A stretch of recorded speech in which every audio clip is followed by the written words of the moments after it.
encourager la réduction des émissions de gaz à effet de serre, promouvoir le respect de l'environnement et intéresser les enfants au développement durable. Ce sont quelques-unes des missions de l'ALEC. Alors pour en parler ce soir dans le MAG sur Sensation, Franck Sentier, vous êtes directeur de l'ALEC, l'agence locale de l'énergie, du climat de Saint-Quentin en Yvelines, depuis 7 ans. Franck, bonsoir. Bonsoir. Alors, une question déjà, quand a été créée l'ALEC ?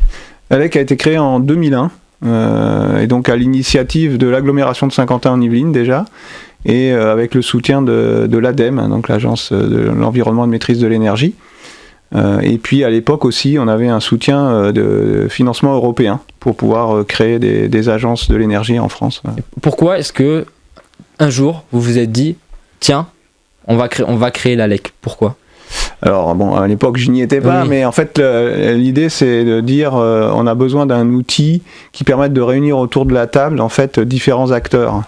Des collectivités, des associations, des entreprises, voilà, des différentes organisations, et de mettre toutes ces forces ensemble finalement avec dans l'objectif de réduire les émissions de gaz à effet de serre et d'engager la transition énergétique sur le territoire. D'ailleurs, de quelle manière est-ce que vous encouragez la réduction de ces gaz ?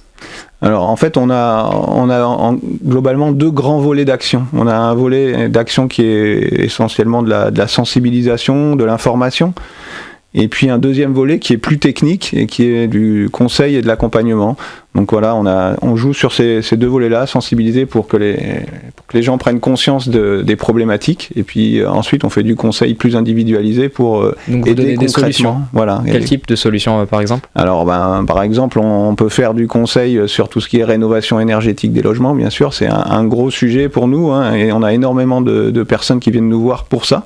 Et donc on les aide à effectivement faire à comprendre les problématiques et puis pouvoir faire ensuite les bons choix en termes de rénovation. Alors vous aidez donc les particuliers aussi, enfin les particuliers, mais vous vous tournez aussi vers les entreprises, les collectivités. Alors, comment est-ce que vous aidez ? Alors, effectivement, on a les particuliers, on a aussi les copropriétés déjà, puisque effectivement l'habitat, il y a énormément d'habitat collectif, et donc on aide les projets des collectivités, des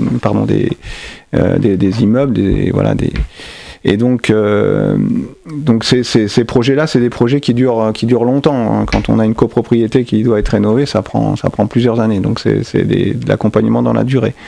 Ensuite, alors les collectivités, on les accompagne de différentes manières selon leur taille un petit peu. Hein. Donc nous, on travaille par exemple avec des petites communes sur le sud des Yvelines, des communes rurales, et on les aide en fait à analyser, on va dire la consommation énergétique de leur patrimoine, du patrimoine communal, donc de la mairie, des écoles, salles des fêtes, éclairage public, etc. Et ensuite, souvent des salles qui sont très anciennes, hein, qui ont été construites dans les années 70, 80. Complètement, oui. Et donc on fait un petit bilan de l'état actuel de ce patrimoine, et on leur fait des préconisations sur les choses qu'ils pourraient faire pour réduire leur facture énergétique. Donc c'est votre rôle, hein, aussi, donc vous le disiez, rappeler aussi, pas forcément sur des gros travaux, mais des gestes simples pour consommer moins d'énergie. Alors est-ce que vous avez des exemples à donner pour moi, en premier, à nos auditeurs aussi, de gestes simples pour économiser de l'énergie? Pour les particuliers, oui, il y a pas mal de choses qu'on peut faire. Alors, il faut savoir que dans une maison, à peu près les 2/3 de la consommation d'énergie, c'est le chauffage. Donc, c'est sûr que déjà, si on limite la température de chauffe dans la maison, on dit que 19 degrés, c'est suffisant normalement dans une pièce à vivre. La nuit, on peut même baisser dans les chambres, et même dans toute la maison, on peut baisser la température à 16 degrés. Quand on est sous la couette, ça va. Donc voilà, rien que déjà ces choses-là, contrôler la température, ça permet déjà de faire des économies. C'est le geste pour commencer sa démarche d'économie d'énergie.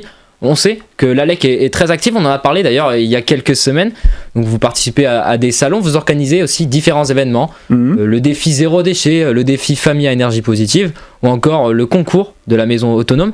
Est-ce que vous pouvez juste rappeler à nos auditeurs en quoi consistent ces différents événements ? Voilà, alors en fait l'ALEC on organise différents types d'événements, on organise aussi des événements ponctuels en fait, c'est un premier moyen de se faire connaître finalement, les actions ponctuelles, on fait par exemple des balades thermiques dans un quartier de la ville, on organise des visites de sites, des visites de maisons rénovées par exemple le samedi matin, on fait aussi quelques actions avec les scolaires.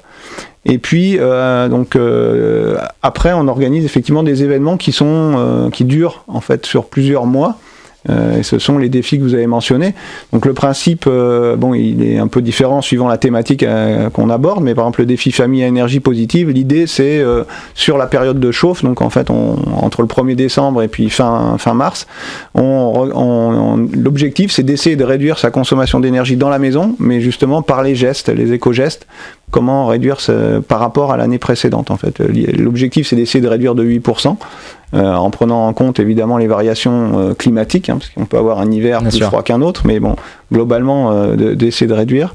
Et donc nous on accompagne les familles, en fait les familles se regroupent en équipes, nous on forme des chefs d'équipe et capitaines, on fournit un guide avec une centaine d'éco-gestes, on prête des petits équipements pour faire des mesures, mesurer des consommations d'énergie d'équipement. Les caméras thermiques par exemple ? Voilà, alors la caméra thermique on la prête pas dans le cadre du défi, D'accord. mais on prête des thermomètres, on prête des wattmètres, donc qui permettent de mesurer la consommation d'électricité des équipements de la maison, et puis aussi des bimètres pour mesurer les débits d'eau.